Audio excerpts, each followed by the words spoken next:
Hello, everybody. This is Bart Sharp, and you are on Becoming Quantum Conscious at United Public Radio Network and UFO Paranormal Radio Network on 107.7 and 105.3, broadcasting out of the beautiful city of New Orleans, Louisiana. We're hoping that everything is sunny and shiny over there, as it's not in France today. And also, you can find us on the UPRN website. That would be the United Public Radio Network.com, and Roku, cable television, Facebook, YouTube, X, and other internet platforms. And this show is a traveling show, is what I must say. And this is personally kind of exciting for me because this is a very new backdrop, because we are in the home of Angelique Peigne. Peigne. And we are at Renly Chateau. Renly Chateau, the fabled, famous place. Of course, Dan Brown penned it with the Da Vinci Code, and everybody came to Renly Chateau to see this amazing place and find the Cathar gold and find the secrets of the Grail. And they only got consciousness instead, because this is a high vibration place. It is a beacon place. And what I'm saying is a beacon, there's a beacon, literally an invisible beacon of energy, the highest vibration that resonates out of here. In fact, there's beacon points on the land, and we're not going to tell you where they are. I will say they're not in the church. The church is very powerful. And we are right beside the church, because that is Angelique's home. Yes. And a magical house. A magical house. In fact, we really can't show this on the screen, but we had the computer on a table. Underneath the table is a plexiglass protector that protects you from falling down into a cave that goes about 2 stories deep. She can turn on a light and you can look down there. We're not doing that today, but that's right below us, because the energy is coming up from Renly Chateau, as it is fabled that there are many infinite type of beings, guardians, ascended masters, etc. Their spirits are in the mountain itself. And they're alive, they're vibrant, and they're coming into this computer and this table, and it's empowering us. It's just wonderful. Angelique has a home that she allows people to rent a room here to just get absorbed by this phenomenal energy. If we fall asleep or pass out, it's probably because we've had too much energy and we're taking a short nap. So, the name of the show today with Angelique is Cosmic Midwife. And I can't think of a more appropriate title for this woman, because she has a power that I have never, ever seen anything like anybody else have. So, appropriately titled Cosmic Midwife. Yes, so it's not hi everybody. So yes, I'm Angelique. I was born in Brittany, so I have a deep Celtic background. And we love that accent. And I lived in Orléans for 15 years. So I say hi to the New Orleans guys. And been living like a lot in Paris and London. So my old spiritual awakening was there in England, and all the magical sites there, and knowing Rennes Chateau. And just to go back to that title of Cosmic Midwife, it's something that came probably 5 years ago, something like that, when I was trying to understand who or what I am. And that's the words that came into my brain. And it's not linked to the 3D midwives as a term, No. but more as an evolutionary birther. Yes. Right. So An evolutionary birther, and now her residency and one of Rennes-le-Château. her many projects is to help the consciousness of Rennes-le-Château in this Evolve. area evolve. Yes. Yes. So what I do work on different levels. It started more with businesses and companies because I do have a 17 years corporate background in big industries. In which you're an engineer. I'm an engineer by training, mechanical engineer by training, so I know a lot of the science-based things. And then then the part of what I call birthing angels came, where I actually help couples go through pregnancy and fertility. And this is when the term came, but I understood that the consciousness that I'm helping birthing, even through the couples, is the same that I'm helping the businesses. And then the third part was the earth. Well, that's really fascinating. You never told me that part about the couples. And it just brings up a question. Well, how did you help couples become fertile? So one of the what came through is and it's not for every I'd say not every children, but there's a particular frequency that I'm working with that is more tapped on the 9D. So I'm not so much of a number person, but the information came, so this is what I'm sharing it. And it was specifically named Birthing Angels. So actually, in the work that I'm doing with the parents in the conscious conception of fertility, is I'm helping the parents raise their vibration and be more embodied in their own personal angelic frequencies. So to allow both of the bodies to be at an enough frequency so that the baby of a higher one can come in and be birthed. And because a lot of fertility issues are based, so you do a lot of shadow work on each person's story and history and ancestral lineages. Which would be a lot of the emotional blockages and belief systems. Exactly. But you have a lot of the stress from life right now about performance. And then there's been, a third one coming with the COVID vaccines that has impacted a lot the womb of women. And so at the time when it came, COVID wasn't here. So now everything kind of make more sense to help to support, the couples right. So through this journey of fertility.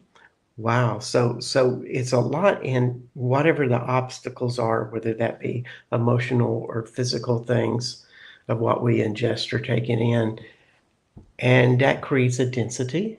Yes. And you're bringing in angelic frequencies to bring in a higher. Yeah, to help actually the body, again, find back its original structure. Right? Yes. And as the body, so it's like body whispering. So as the body find back a more settled, even for the nervous system and for the organs, original template and frequencies, then the fertility arise better. Which leads me to the third part with the earth. It's exactly the same thing that happens. That is one fertile mama when we're talking about the earth. It's the most fertile being and most accomplished and most powerful. Yes. But yet it still needs people like us to help it. So there's a thing about like the earth has its own intelligence and doesn't require humans to, when we go on site, you see a lot of people say, oh, I'm going to do that for that spot. But for me, it's more being in tune with a particular space, because some people will hold some keys in their energetic field. So it's not about doing something, if guided to, of course, but it's about presence in a particular place to open or to allow an expansion on the site. And the only thing that the site would require is presence and love. And love. And love. And your own particular gifts that are uniquely to you. And why I say that is that even though you're really special, I've not met anybody quite like you that has the wherewithal to say, I go to a location, a town, a city, and today it's, or this period of your life is really Chateau.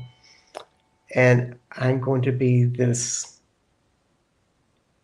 facilitator or this instigator, initiator to bring up this higher level of consciousness and see what all of those components are and bring it forth with our love.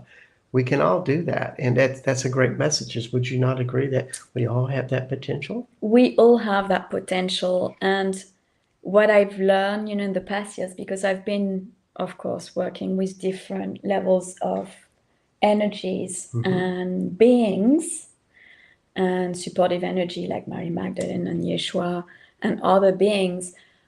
But what I found extremely empowering first and easier is actually to work with your own heart and connect directly with the place and the earth.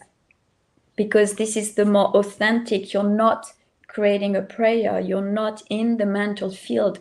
You're actually in the feeling and in the beingness and the humility at the place where you are or with the sites where you are.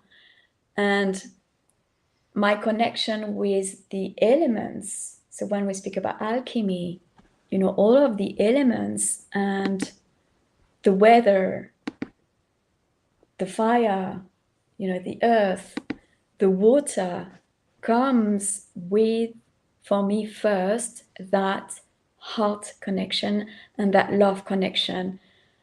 And a lot of the time people are like, oh, am I allowed to go on the site? I would suggest to be in your heart and say, here I am with my heart, and this is what I have to offer.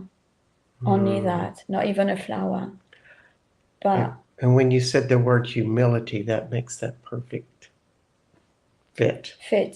You are humble and you give everything you have that you know is inside of here. Is inside, to make the connection with the site. And if it's only staying at the entrance, it's only staying at the entrance and say, okay, I'm here and I honor that.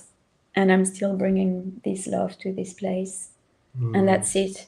I don't do anything else. And if then there's a process of a lot of things happen with the crystalline grid within the earth, but then it will just happen by itself through a feeling, going down and really sensing those original crystals that holds all the wisdom that are going to unfold in the coming decades and centuries. So this is the key, but the key to go there mostly come from that new creation field of the heart, the electromagnetic field of the heart space and of the heart. And when you think about that, the electromagnetic heart space field of the heart, do you think the heart is evolving as a collective consciousness?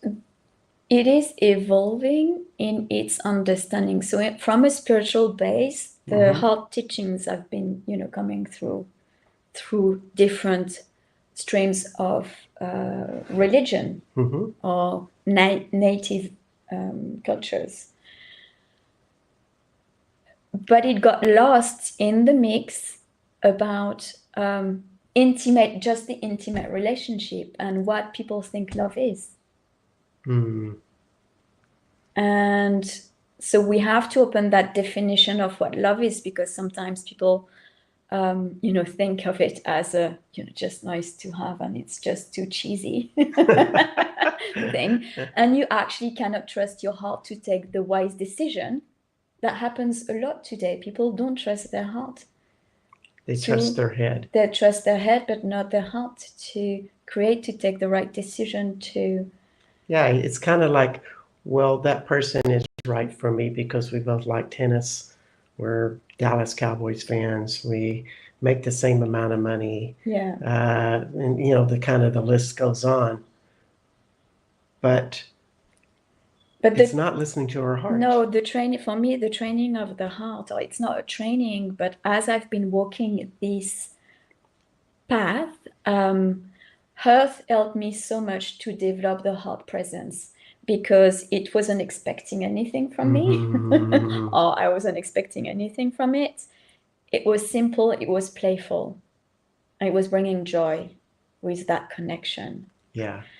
And so I did a lot, and I do a lot even with people, what I call serendipity trips, even in places I don't know, because we're just, it's like a treasure hunt.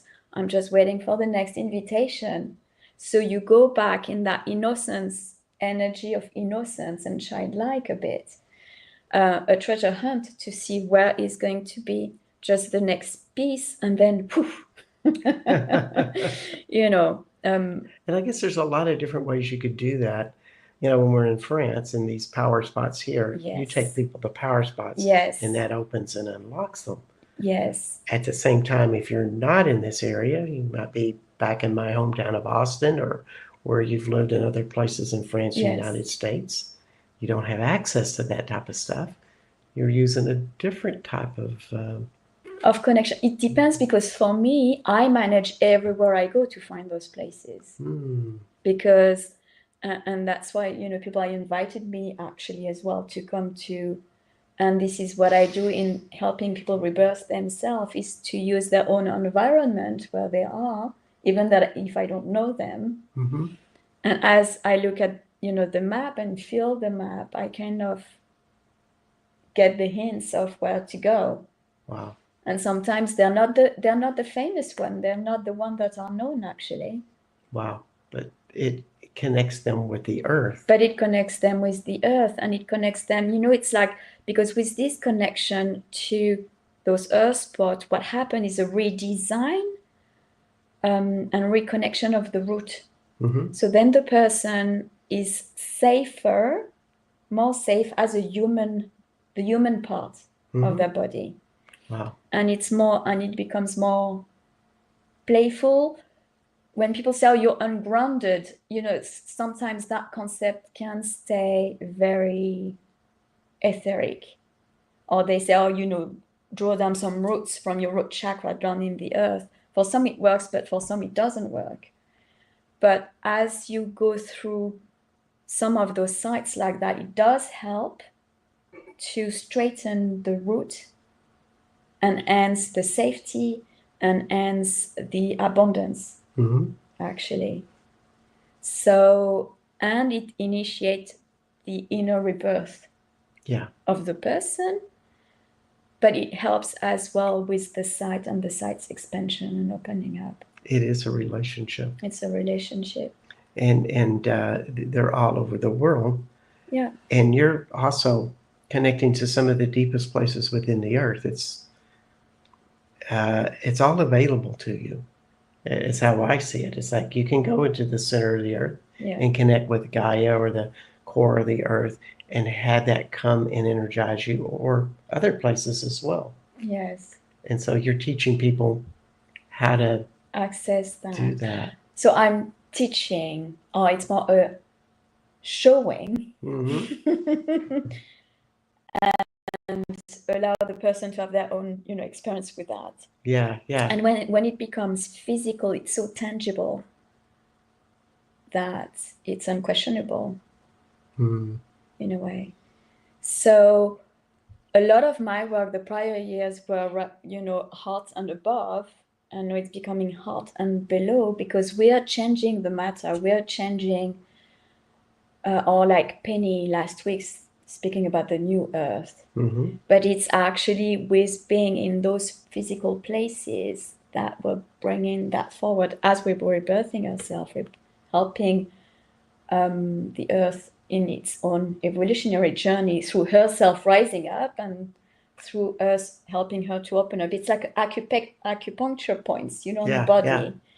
The body has its acupuncture point. It will have its own frequency. It will rise up depending on different epigenetics factor. But then if you put a finger, you help enhance in the meridians and in the plane, And the so energy. if it's a sacred site that, let's just say, opens your heart or maybe opens your throat, when we go there and we connect to it, or we don't even have to go there, we just have to visually go there, or in our imagination go there, Yeah. and it can start opening It our can help. throat or heart or various Yes. other places. Yes, exactly.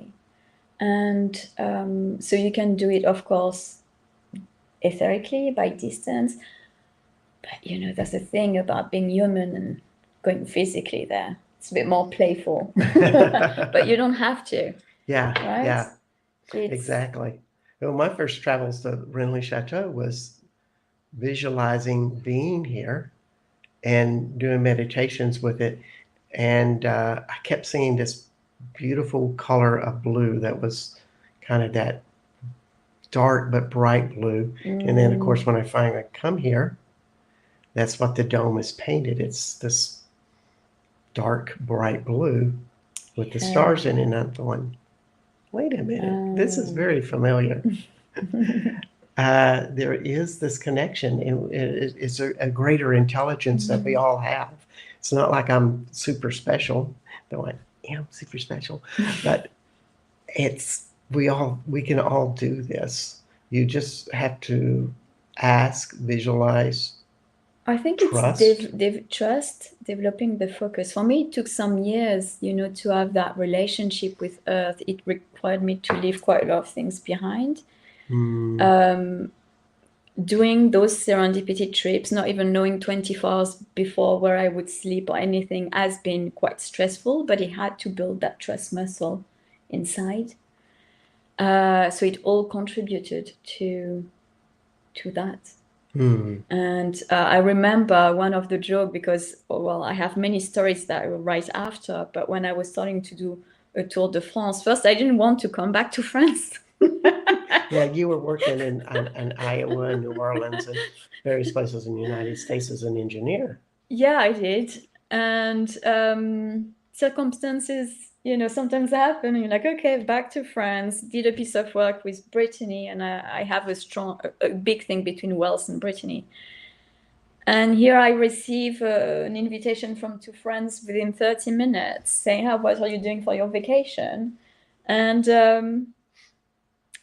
And actually, this whole trip, which I didn't know how long would last, started with one friend and ended up with the other one. So the Alpha and the Omega. And as I was driving to the first one, the town where she was Tours in France. And I'm driving with a big storm, and I know something was going to unfold. And then the cheeky ones upstairs. The tricky ones upstairs. Cheeky. I'm like, oh my gosh, I think I'm on a Tour de France. And this is actually what happened for 2 months. And I ended up doing like the whole Tour de France, but every time there was an invitation coming to the next site with someone that I knew maybe from 15 years ago. The whole trip, you know, organized itself alone. And this is in a car, not on a bicycle. No, it was on a car, not a bicycle. I like a bit my luxury. But this is how I ended up in Saint-Baume randomly. You know, before there was so many things written about it, or even Saint-Maximin. I arrived in Saint-Maximin near Saint-Baume. I didn't even know about Saint-Maximin. I'm at the bottom of the mountain. I just tie my shoes, and a guy come to me, and he's like, I know I can speak to you. And he's a guy who, I don't know in English how you say, but he cut fire. Yeah. And yes, after that, he asked me some tips about his practice. And he said, you need to go to Saint-Maximin after that. So to tell the listeners about Saint-Maximin and Saint-Maximin de Baume, this is where there's stories, and, you know, we don't want to create an argument, because 3 weeks ago we had somebody on the show that said this didn't exist at all. Yeah. There's a lot of controversy. Mary Magdalene lived in the cave or spent a lot of time doing different types of prayers and energy work. Of course, they didn't call it energy work at the time. She communed with the stars, and her skull is in the Cathedral Crypt. of St. Maximus at Baum. I've been at both places. They're phenomenally powerful. Yeah. Who is it? We don't know. We don't know. But this was the beginning of your spiritual Yeah. journey. And before we say know. another word, we're kind of a midpoint at the show. Yes. So I like to tell everybody that you are with Bart Sharp at Becoming Quantum Conscious, and you are with Angelique Peigne. Peigne. And you can contact Angelique through angeliquepeigne.com or angeliquepeigne@gmail.com. You can see her at Renly Chateau, have a tour with her, be in this phenomenal house. She has other projects going on, and all of that's great. Also, you are on United Public Radio Network and UFO Paranormal Radio Network, which this show is perfect for the UFO people because I think Mary Magdalene commune with UFOs, but that's another story. We are broadcasting out of the beautiful city of New Orleans, Louisiana, 107.7 and 105.3, and also on the UPRM website, Roku, cable television, Facebook, YouTube, X, and other internet platforms. So you started your Tour de France. Yes. And went to Baum and somehow and Saint-Maximin.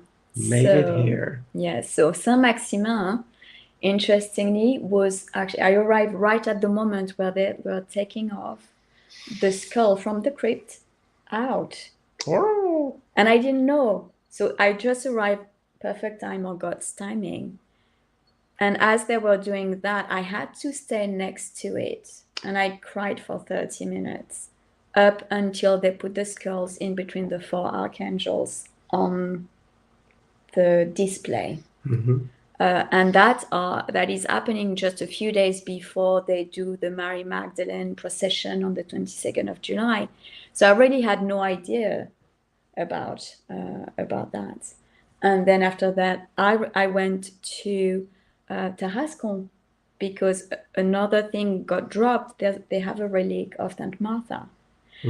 And there, the crypt was closed, but I went to speak with someone and they brought me in the crypt, but they didn't open it for the other tourists, only for me. There's a thing with me that crypts opens up when I arrive. But so there was that whole recollection of that time that came, and then I arrived in this region. But that was, back at that time. It was not my awakening. My awakening happened more than 10 years ago through a heartbreak. And the healing energy started to flow through. And that's why heart has been becoming my main focus, or I don't know, it's something that I was born with, and I knew it was all about the power of heart. So yeah, the healing came through a heartbreak from inside out. So the emotions related to heartbreak and the resolution of those emotions started bringing you clarity, therefore more awareness. Exactly. Which is great for everybody to listen to, is like, what is stopping you or inhibiting you emotionally to really feel in your heart and what's inside of you. To me, when you really connect with your heart, if you really get down to the essence of what it's always vibrating as, it's joy. It's an infinite. It's that there's a part of you that's always complete and whole. Yes. But you do not realize all the power or all of what that offers to you until you stop and slow down, and also clear a lot of the gloppy stuff, such as emotions, that are getting you distracted from really feeling it. Yes, and a lot of the time you're like, oh, too much emotion, too much feeling, I'm going back in my head, I need to operate and I need to do, XYZ, which is why it took me so much, so many years, because my rational mind, scientific mind was still there, and I had the other one. So I literally did a one 160, going from one side to the other side and then, bringing the two back together. But for me, it's easier to speak about emotion and physics. In physics, you have thermofluid, but emotions is the element of water. And as you study thermofluids, you can understand emotion even easier without it being, just a definition, but it's a feeling and it's actually fluid. Wow. I never really saw the emotions heart as the element of water, but that makes perfect sense. And so that's why you can actually incorporate elements of mechanics in it. That's why I speak about the mechanics of the heart,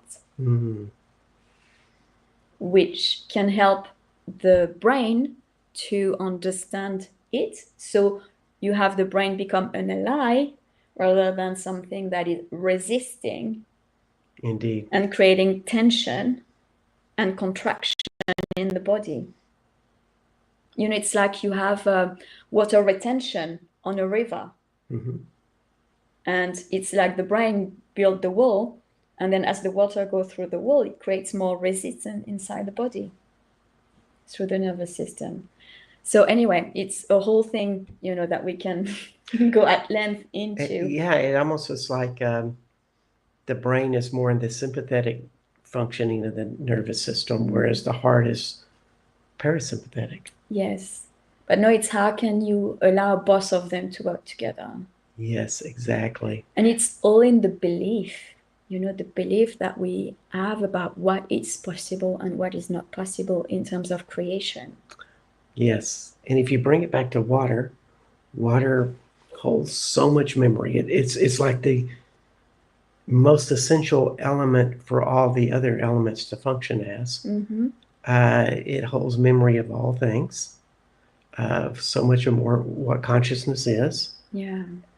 And the heart is the conduit of all of that. Yes. And so when you take it into the earth, it's quite powerful. It is powerful. It's life-bringing. You've got the different level of the cosmic waters and the cosmic one, and the human water and the human one, and the earth water and the earth one, and like aligning the three together as you brought creation forward, whatever the creation is. I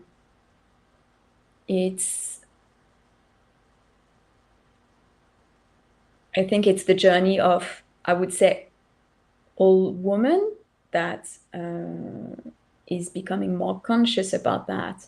But as men, I think I've got a question for you. As men, with those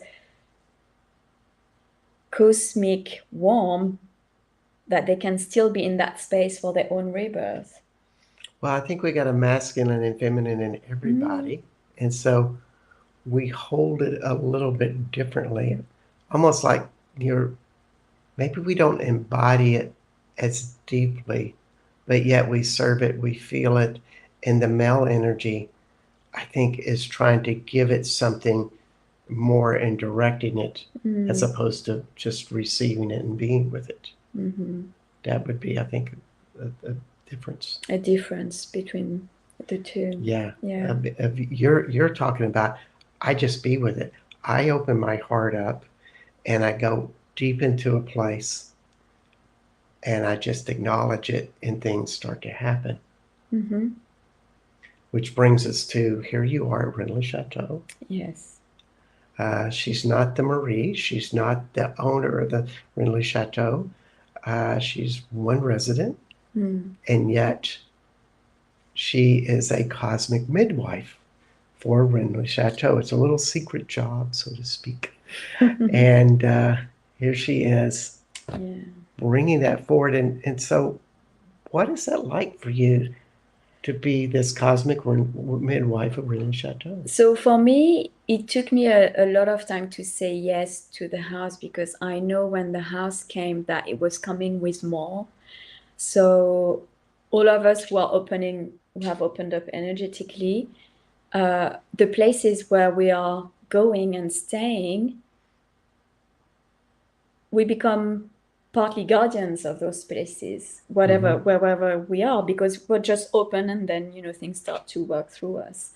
So now being that close to the church and the top of Rennes-le-Château, for me, in Rennes-le-Château, in a long time ago, it used to be an acropolis.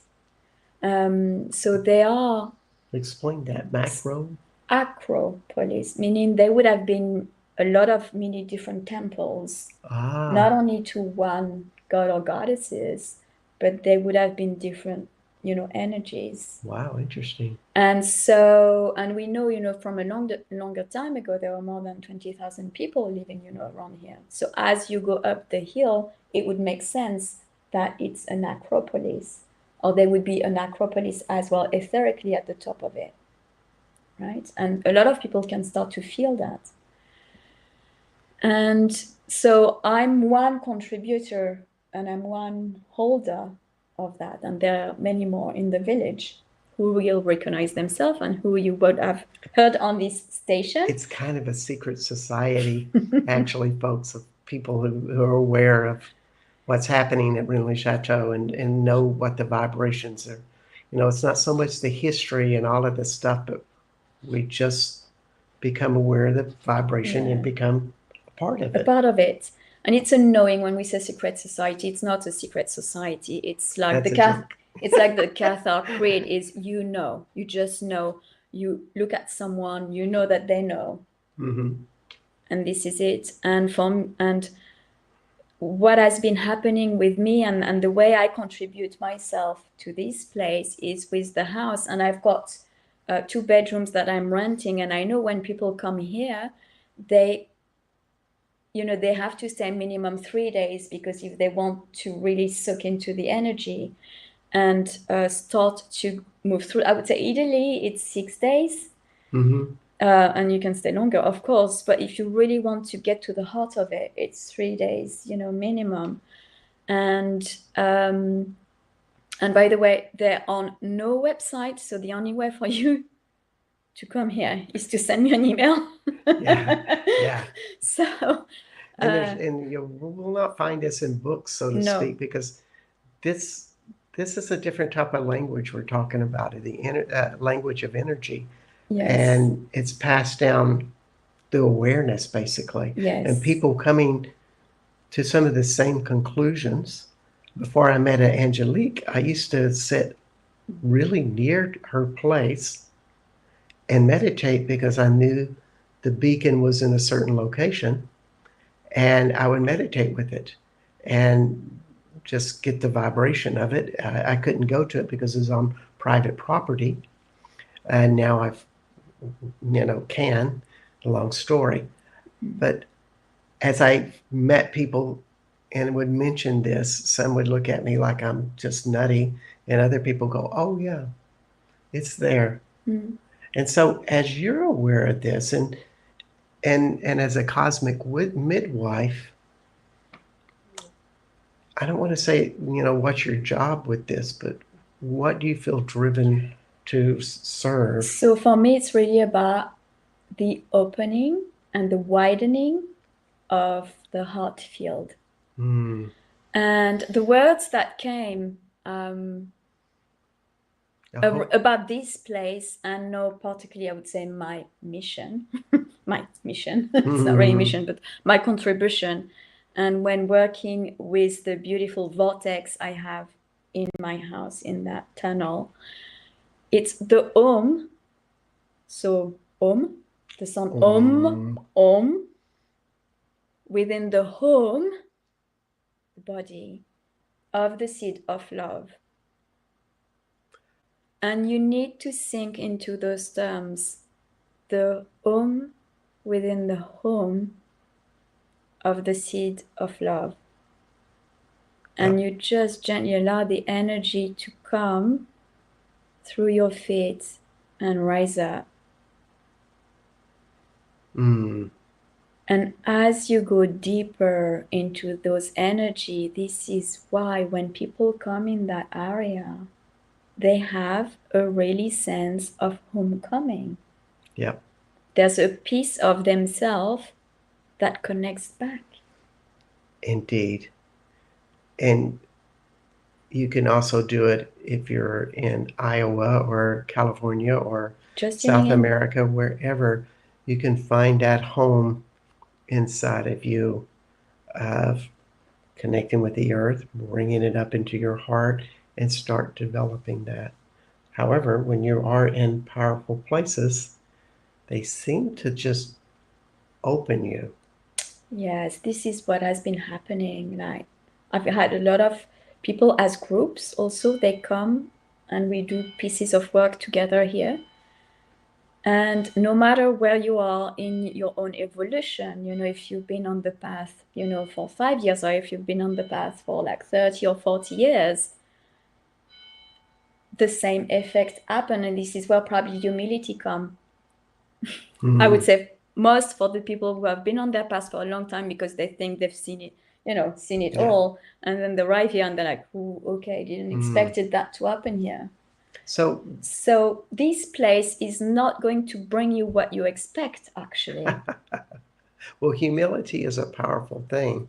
And we think about humility, it's like a revealing of all your defenses, all of these preconceptions that your defensive says, well, I know it all, or I'm so evolved, and you really have to show me whether before I'm going to accept you.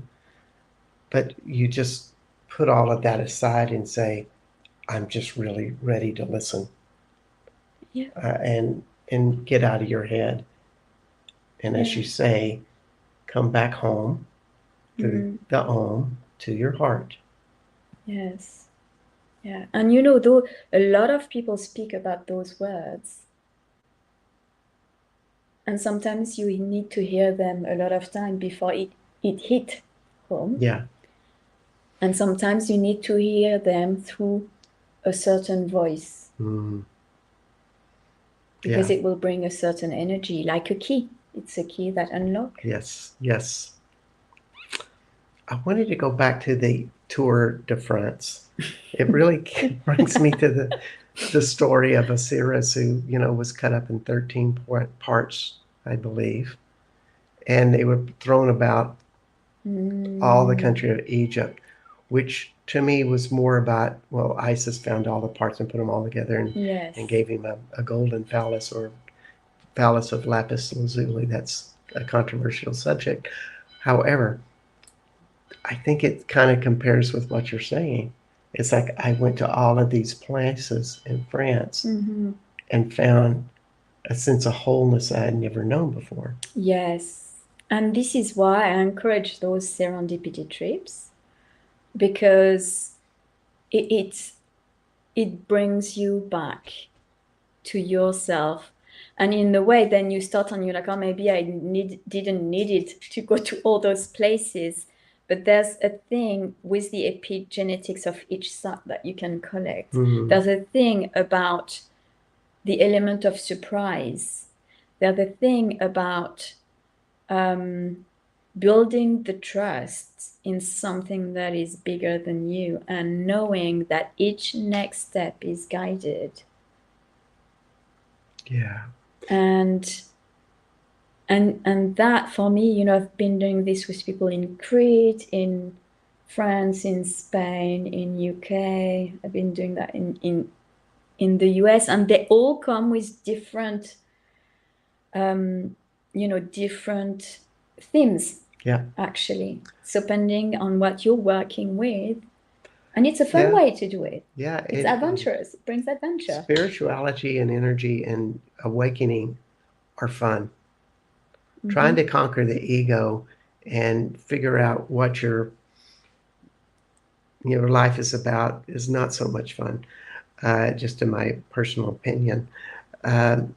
So what does it feel like to be connected to this place? Because when you've talked to me about this the first time I met you, you were really saying that it's a very much of a womb energy and consciousness that I hold a place with, like Rennes Chateau, like we're connected. I feel Rennes Chateau inside of me, and my presence goes into Rennes Chateau. Yes, it's like morphing. Yeah. It's a morphing thing. What does that feel like? It's, I would say, you know, the movie Avatar, when they connect in the water or with the tree in their spinal column. And so you're just one. Yep. This is the perfect illustration. Like when I arrived in my house, I was sleeping literally on the floor of the living room with just a super small mattress. And I had to add my spinal column with the house. But I've never done that anywhere else, but I had to do it here.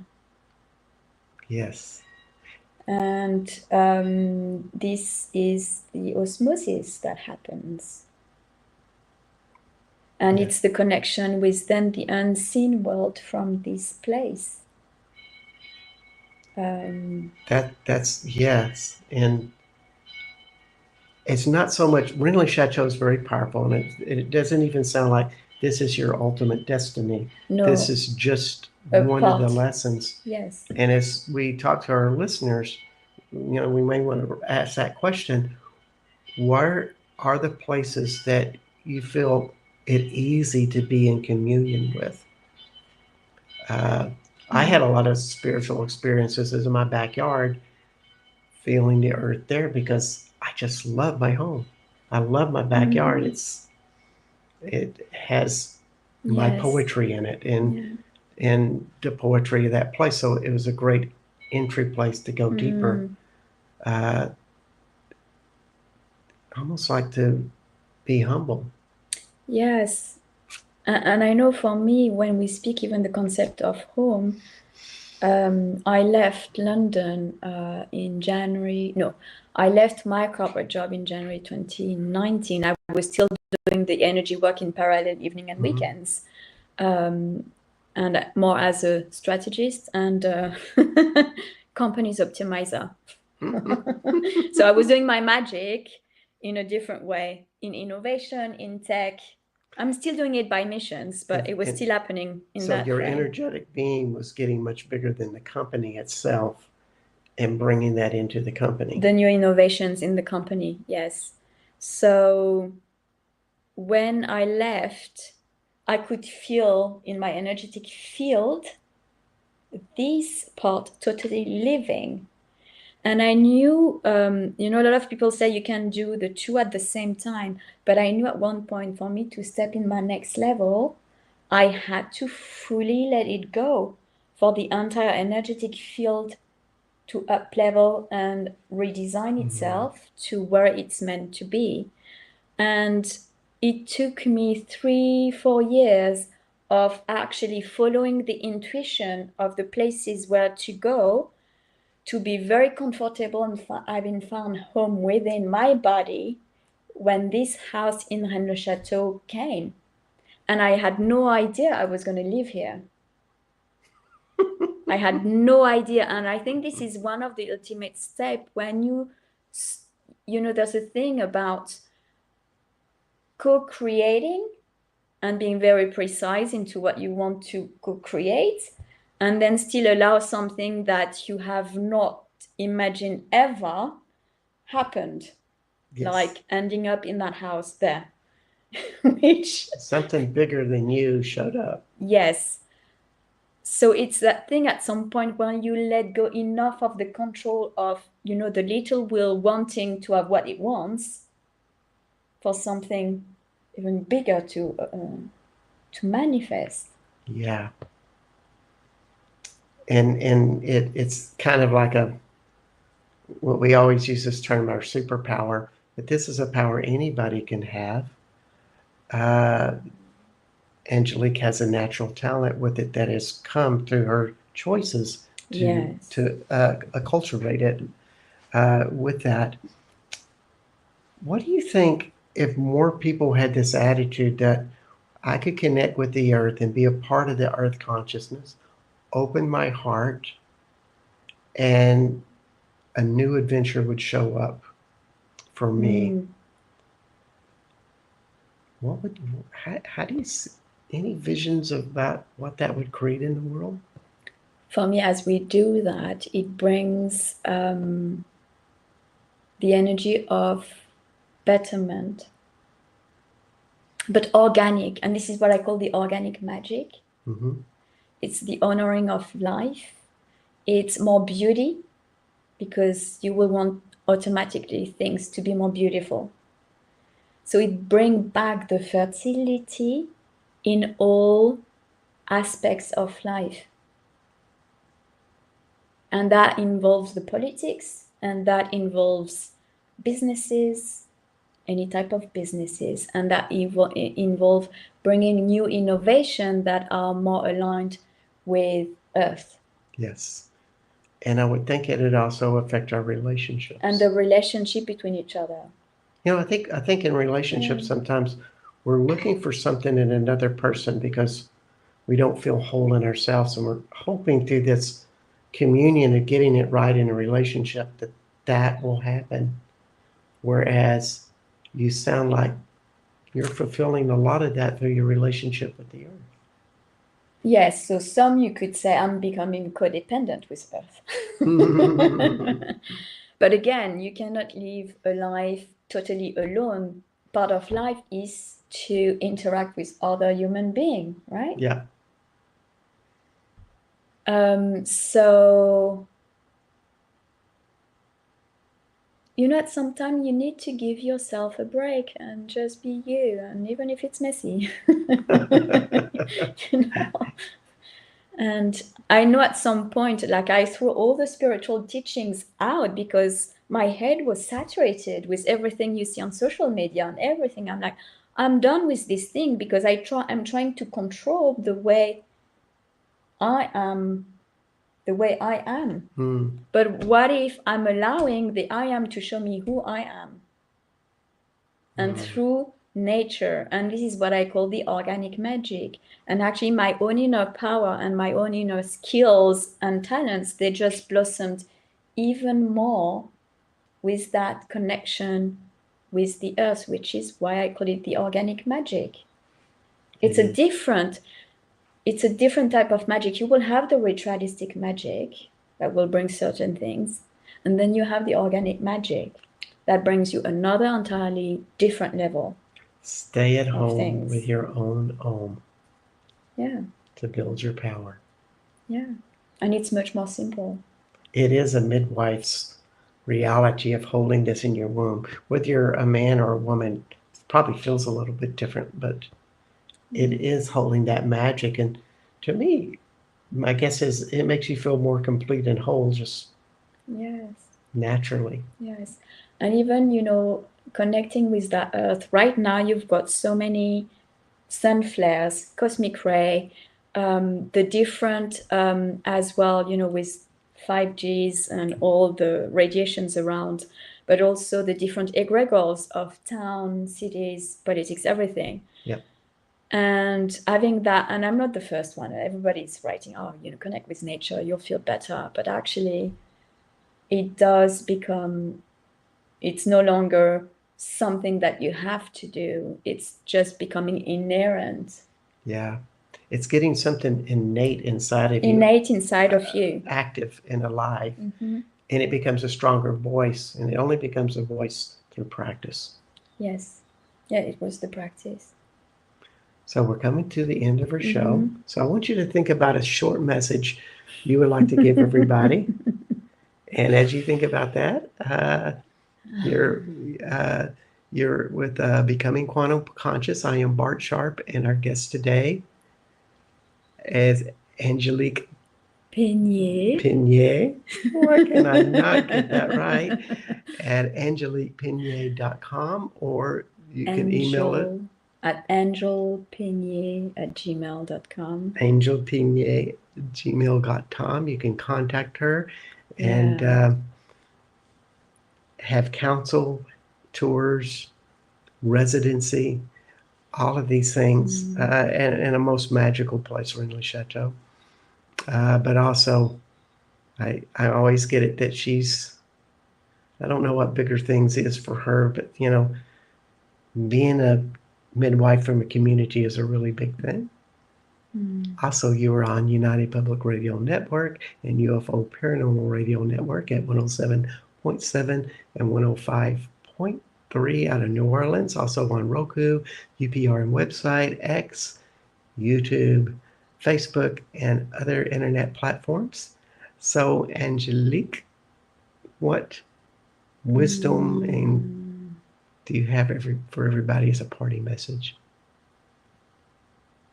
I think what was coming, I was feeling my heart and going on my third eye, and it was really like, honor yourself and honor everything that's in front of you. Would it be nature? Would it be something inanimate? Would it be the unseen? Would it be a person? Everything. So, yeah, and just, feeling that deep connection, heart to heart, but without having to say anything. The heart has a different language. You don't command it, actually. And you allow it to be. Yes. Well, thanks everybody for tuning in, and we'll see you next week with Cledstone Jordan and Becoming a Medium. And wish everybody well, and thank you so much for being on the show, Angelique. Thank you.